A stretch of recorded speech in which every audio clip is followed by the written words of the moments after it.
Grant Still Jr. was born on May 11, 1895 in Woodville, Mississippi. With his father dying only 3 months after his birth, he was raised by his mother, Carrie Lena Fambro, who then brought him with her to Little Rock, Arkansas, where she got a job teaching English in a high school. This is where she met and eventually married Charles B. Shepperson, who was integral in fueling Still's interest in music by buying him Red Seal operatic recordings and taking him to see operettas. His maternal grandmother, who also cared for him, often sang him spirituals as he was growing up. At the age of 15, he started taking violin lessons and also taught himself to play several classical instruments such as clarinet, double bass, viola, cello, and oboe. After graduating from high school, he enrolled at Wilberforce University in pursuit of a Bachelor of Science degree, as his mother wanted him to become a doctor. While at the university, music took over. He conducted a band, started composing and arranging, and continued learning and playing various instruments. Having received some money from his father's death, he decided to leave the university and enroll at the Oberlin Conservatory of Music, where he also got a scholarship from the faculty. At Oberlin, he studied composition with George Andrews, and upon graduation, worked as both a player and an arranger for several popular music personalities at the time. During a gig in Boston, he applied to the New England Conservatory and studied composition there with George Whitfield Chadwick. It was during this time that he also studied privately with the French composer Edgar Varèse. His relationship with Varèse would later on help him to gain a more international audience, and he would eventually help found the International Composers Guild in 1921. Still joined the United States Navy in 1918 to serve in World War I. After his service, he moved to New York, where he continued to work for W.C. Handy, and he lived in Harlem, where he got acquainted with the influential artists of the Harlem Renaissance, including Langston Hughes. He was working in New York. He was a part of Handy Publications. So he was in a circle where people could see and interact with him. He was the right person at the right time. His music is so extraordinary. It's well crafted. His operas are really beautiful. I mean, the Troubled Island and the Bayou Legend, the two that were played by major orchestras, are only 2 of 9. And Highway 1 that we recorded is just, it's Puccini, you know, it has elements of Puccini. The vocal lines are just as demanding, and the orchestration is thick and beautiful. We think of the 1920s somehow as a Harlem Renaissance and all that, but you have to think that that was a time of great riots against African Americans, where their whole communities were destroyed, where many rights that had been kind of floating around were just taken away. So you're talking about a really tough time to get work. And so if you're a classical composer, you don't have the ability to stand on the stage as Roland Hayes did, then you got to find work. You'll find that William Grant Still, along with others, were in Shuffle Along, you know, the Broadway musical of the 20s. They were all there in the orchestra.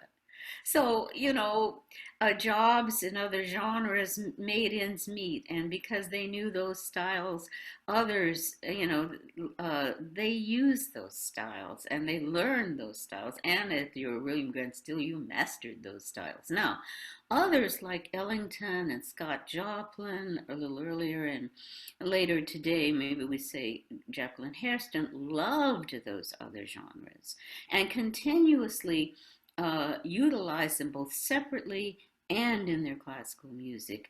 Not so much with William Grant Still. So there you see the division. But it's not that these people are consigned to other things. It has a lot to do with their preferences and the work that they had to do.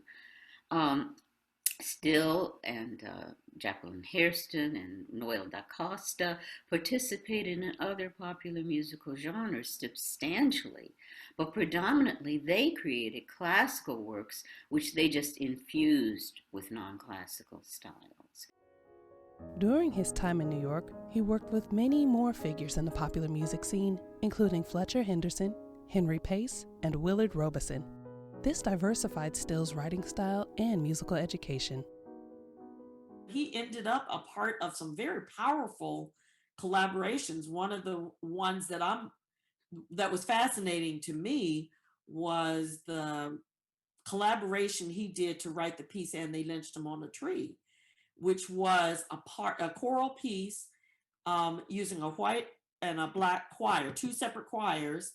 It premiered with the New York Philharmonic, which, think about the time, 1930s, actually 1939. So it's the same time as Strange Fruit with Billie Holiday, Supper Time with Ethel Waters are being presented as protest songs to African American lynchings. And he and Catherine Chapin, who is a white poet, are writing this piece as a part of a collaboration to intentionally influence legislation on anti-lynching. So at whatever it was, he rose to those kinds of circles where he was able to do things like that. The person I spent a lot of time with, William Grant Still's music. The very first publication that bears my name was me doing a forward and it still exists, of his Songs of Separation that is available through William Grant Still Music. So I did that, and I remember Judy Still and I were talking. This is back in the '90s, talking about me putting out a collection of his songs, and I remember that was the first composer I spent a lot of time gathering information about, and it's a good first person, even to this day. I have to tell you that when I'm looking at a source, if I'm looking at a book or a website or something like that for information that claims to be at all comprehensive, not just a specialized area, I will first look, and I'll go into the index and I'll look for Still. See, because if you can ignore Still, then you can ignore everybody. Still is too unignorable. In 1931, Still's Symphony No. 1, Afro-American, considered to be his first major work, was premiered by the Rochester Philharmonic, which was the first time a major orchestra performed the complete score of a work by a black composer. Howard Hanson was a wonderful person. Of course, he started it all by playing the Afro-American Symphony, which became early on the most performed symphony by an American composer. And it still is, actually. And several conductors, Leopold Stokowski championed him for a while, but then out came the claws of people who didn't like Still, and they ruined Stokowski's career. He lost job after job and finally went back to Europe. And my father did not realize what was going on, and he kept writing to Stokowski with new pieces of music, and he couldn't understand it why Stokowski said he could not premiere them, he could not perform them, because by that time Stokowski was being hounded out of everything. It was very sad. Stokowski, I don't think, ever realized the extent of racism in the United States. He just saw the music of William Grant Still and adored it and did a wonderful job. His rendition of the lynching piece is stellar. It's timeless. He would continue to amass a list of many firsts throughout his life.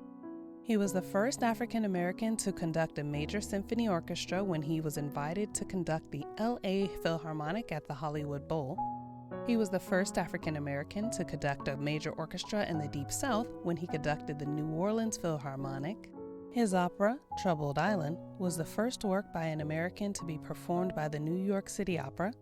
And he was the first American composer whose opera, A Bayou Legend, was televised over a national network. Who got to know him somewhat. She was in music, but later after he died, she said, "Judith, your father was the closest thing to a saint I've ever met, and I'm old, and I've met a lot of people. but he was. He should have been a saint, but I guess when you're composing, you don't have time. That's why it was so unusual that people like Copland and Bernstein would say terrible things about him and break his heart. Copland said that he wrote music about swamps and alligators. And I thought, oh, what a nasty thing to say. And Copland put that in a music article. And I thought, how is this happening to one of perhaps America's finest classical composers? I don't understand where that hatred comes from. He went to some concerts. Those composers, Bernstein and Copland, went to the concerts in New York, and they played some still music that had, folk tunes in it. And that's when Copland decided he would write music with folk tunes in it. Of course, he didn't have the expertise that William Grant Still did, because he just plopped the folk tunes in there. But my father blended them so expertly that you didn't realize that they were a part of the folk. Bernstein went to Europe, and a friend of ours who was a writer on a newspaper interviewed him and said, "Now, what do you think about the music of William Grant Still? Tell me about it." And Bernstein was offended, and he said, "We do not admit those composers." There seemed to be a concerted effort on the part of those that clique in New York to get William Grant Still out of the mix. There was certainly a period after all these successful firsts. In talking to his daughter Judy, she always says that he was getting too much attention and that the system shut him down, because all of a sudden he stopped getting anything and moved to California and worked in television and movie, doing writing for films and television. He moved to LA and he was hired to compose music for movie. He was a part of that team. And so he was able to take his craft and incorporate it into this new phenomenon, which was movies. It was a big thing back then. And so people saw his works. I mean, they might have not known it was him, but he went into TV and movie and film and things like that, He was able to take that and then put that on a platform as a composer for these movies. And that got out to a lot of people, I think he lived for the rest of his life in LA. And that opened up doors for him. He got to conduct the LA Phil at the Hollywood Bowl. And not only did he get to conduct them, he got to conduct his own works. So here you have another white orchestra playing the works of a Black composer being conducted by that composer. William moved to Los Angeles in 1934, where he began arranging music for films. In 1939, he composed Song of a City for the World's Fair in New York City, which played over the exhibits. In the same year, he married Verna Arvey, a Russian Jewish pianist and librettist with whom he would collaborate frequently on his operas. Interracial marriage was illegal in California at this time, so they drove to Tijuana to get married. She was a concert pianist, but she gave up her career to push him forward. She was also a journalist, and she wrote articles and books and things like that. But after she got with my father, all of a sudden she couldn't get her things published anymore. It was sort of a closed shop once she hooked up with a man of color. She tried to get her book about their marriage and their careers published for years, and they had all kinds of excuses, and one publisher told her there was no such thing as an interracial marriage that succeeded or was good. Well, it was venal, it was cruel, and it was untrue. And she had that problem, and she never got her book taken by a publisher, so when I took over the music, I wrote to the University of Arkansas and asked them what they could do about that. And the head of the Arkansas Press happened to be married to a mixed-race girl, and he knew what my parents were going through, and he said he would publish the book in one lifetime. My father was, he was very busy, and he composed all the time, but if I got into trouble, and I always did, he came right out. I'd climb a ladder way up high and then realize I didn't like heights, and he'd run from his workroom and come and get me. And then I dug a very deep hole in the ground, which was prodigious. And he said, Judith, darling, I think we need to fill up that hole because someone might fall into it. So he was a very, very caring, very helpful, caring, good dad. He would prepare breakfast for himself and whoever was up, and then he would go to his workroom and compose until lunch. And then my mother would come in after lunch and play over what he'd composed on the piano. And after that, he'd go out and work in the yard, planting his victory garden and things of that nature. In the evening, he'd read to the children books and teach them how to play solitaire. And then along came, radio was the big thing for a while, but then television came rocking along. Known as the Dean of Afro-American Composers, Still's academic writings are still held by the University of Arkansas, but unfortunately, many of his compositions have been lost.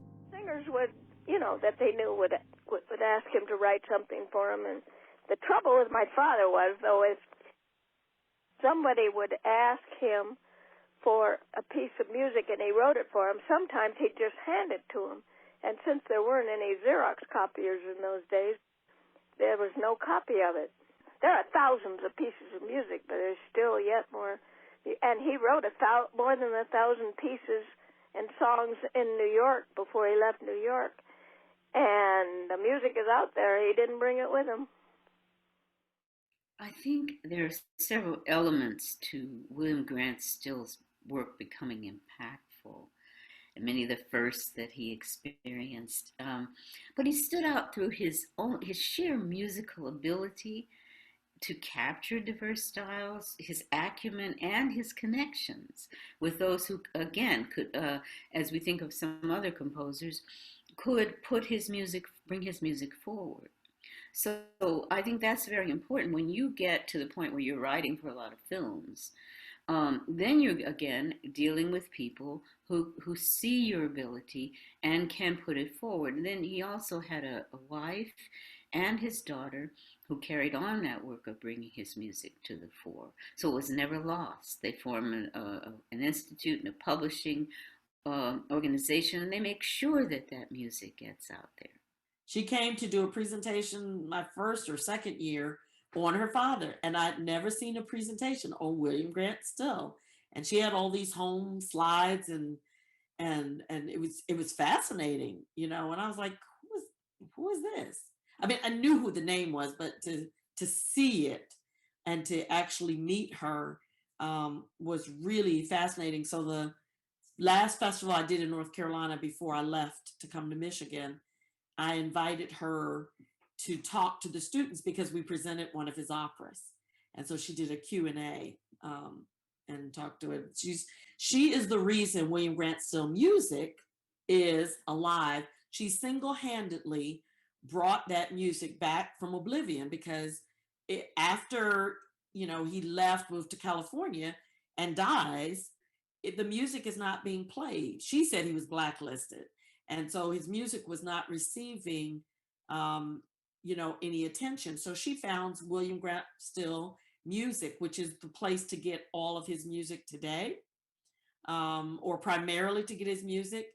And so she founded a publishing company, and they will send out the music to you if you buy it on their website. When City Center did Troubled Island, and it was panned by the critics, the government, the State Department, had planned to send for the Voice of America recordings of the opera all over Europe. But the Communist Party got in there and stopped them, and they had all the recordings destroyed. The only one they did not get was the one that had been already mailed to my father. So they called him and told him he had to return it by order of the government. But he refused. Then they sent an agent to our house to look for it. While two of them were talking to my parents downstairs, and the younger man went upstairs to my mother's room and was looking through stuff. But I went up there and buttonholed him and asked him what he was doing, and he quickly left. So we still had the recording, and I made it into a CD. When we first started, of course, no publisher was interested. I would write to publishers and send some of the music, which, if they saw the music before they read the composer's biography, they loved the music. But then they read the biography and find out he's the wrong color. And they write me a nasty letter saying, we don't publish novelties. Because it was written by a person who was not exactly looked like all the people they admire, I guess. I don't know. It was very odd to me, and I was crushed. But I finally said, that's not... So we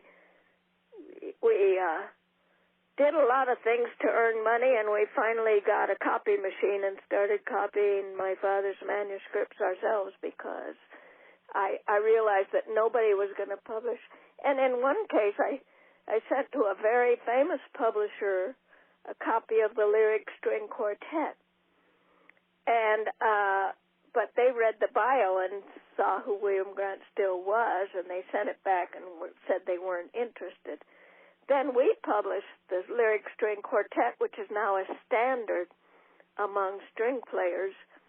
And then this publisher wrote to me and said they would like to publish the lyric string quartet.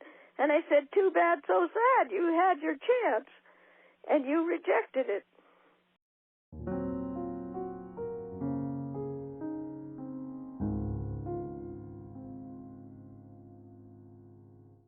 His song cycle, Songs of Separation, consists of 5 poems, each with a different author, including Paul Laurence Dunbar and Langston Hughes. This song cycle is one of his most challenging works for voice and piano, as he uses influences from jazz and blues to convey the theme of alienation that can be found in the poems.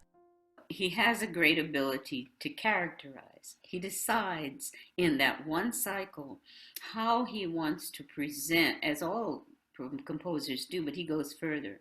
He puts one song in French, and then he puts another one in Broadway style, almost motion picture Broadway style.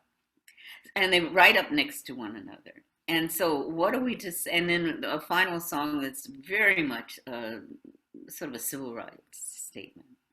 So yes, what he chooses, what poetry he chooses and how he chooses to set it is very bold, very unusual. I would say that he was both a contemporary composer and a romantic composer.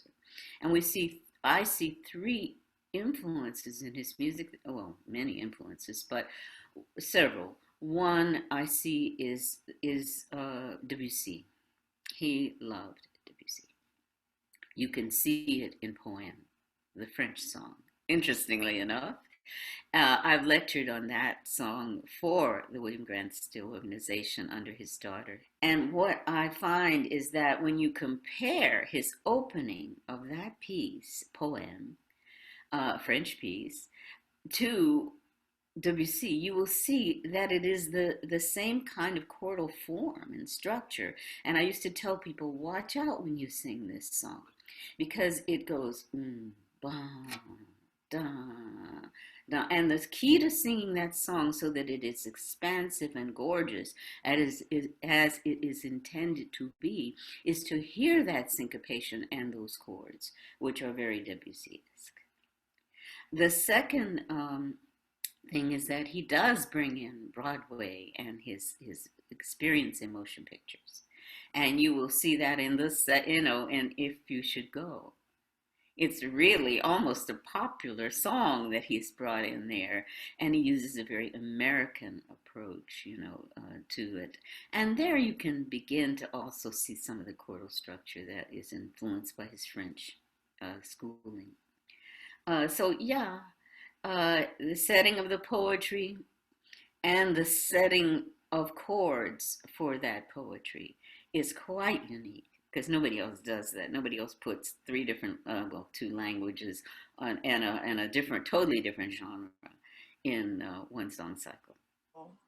He very clearly appreciates the music of the African American experience, and he uses his compositions to communicate that, whether they're instrumental pieces or whether they're vocal songs.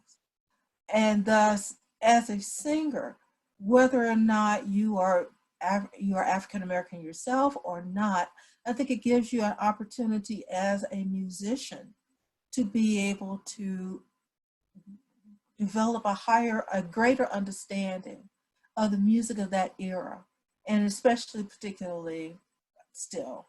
When I first heard If You Should Go, I couldn't believe it. Love, leave me like a light in gently passing day. And the way it sounds, I went, well, it's my one chance to sing a popular song. It's gorgeous, but it is so different. It doesn't matter to him. He's able to merge it into a statement in one cycle, which is pretty amazing.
He didn't just infuse a particular piece with a little hint of a style, as many do, as we can see other composers do. This man actually just captured the style. Literally, you can say, my God, that's Puccini-esque. Oh my God, that's like Broadway. Oh, that's really Debussy. He just masters a style. And that's one of the things that his writing and compositional style in his songs of separation really shows you.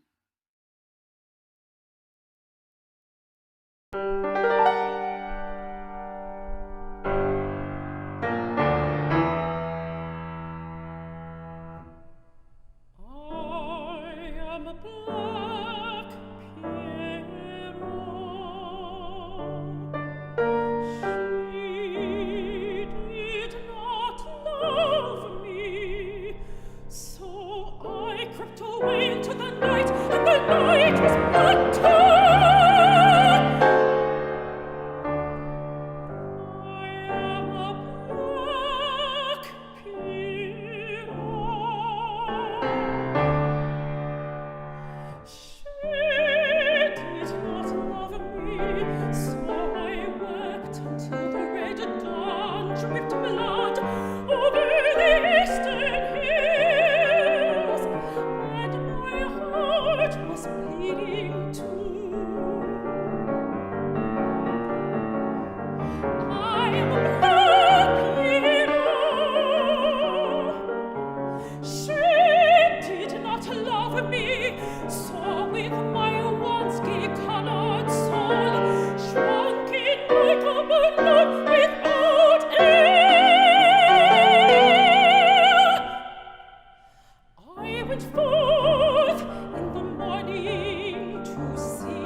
With his musical style ranging from arrangements of popular music for the radio to symphonic works premiered by major orchestras in the country, Still was able to captivate audiences of a wide variety during his lifetime, becoming a pioneer for African American composers for years to come.